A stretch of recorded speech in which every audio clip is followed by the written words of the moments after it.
Hi guys, welcome back. Outfit check. Eto, pasok na tayo ng trabaho guys. First day ko ito after my vacation in the Philippines. Pero tinatamad pa rin talaga ako pumasok guys. Ayan, sasama si brother kasi bibili siya ng gamot doon sa pharmacy na malapit doon sa pinagtatrabahuan ko. Maghahagdanan, hindi na ako sasakay ng elevator para makapag-exercise na lang, di ba? Actually, hindi ako makapagsalita ng maayos dahil nga dito sa aking denture. Hanggang ngayon talaga sumasakit pa rin talaga. Hindi pa ako sanay, guys. Ay, hindi ko naman pwedeng isuot. Sayang naman yung pinambayad ko doon.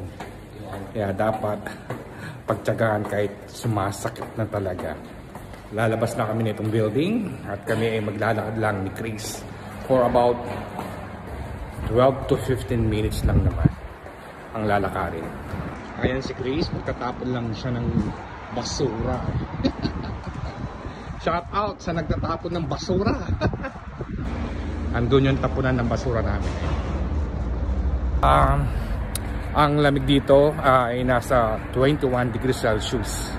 Hindi pa naman masyadong mainit.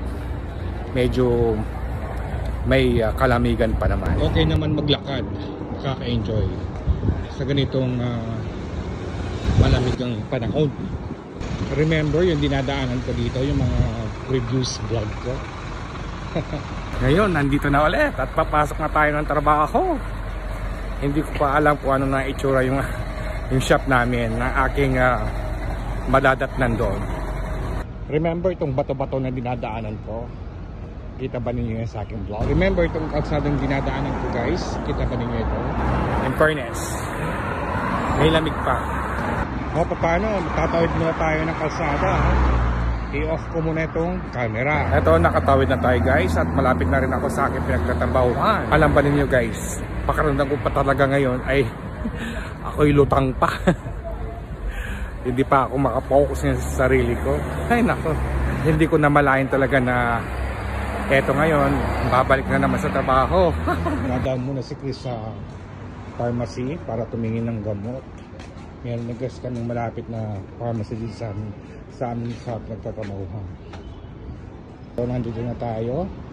Mukhang may ginagawa dito sa aming shop. Welcome back! Welcome back! Hahagipin ko lang tong mga paninda namin dito, no? Eto guys, nandito na ako sa aking first day magtatrabaho after my vacation. Kaya hindi ko pa alam anong gagawin ko. Dahil wala pa talaga ako sa sarili ko at tayo ay yung aking pakiramdam ay talagang lutang pa ako. Anyway, maraming salamat po sa panonood ninyo ng aking vlog.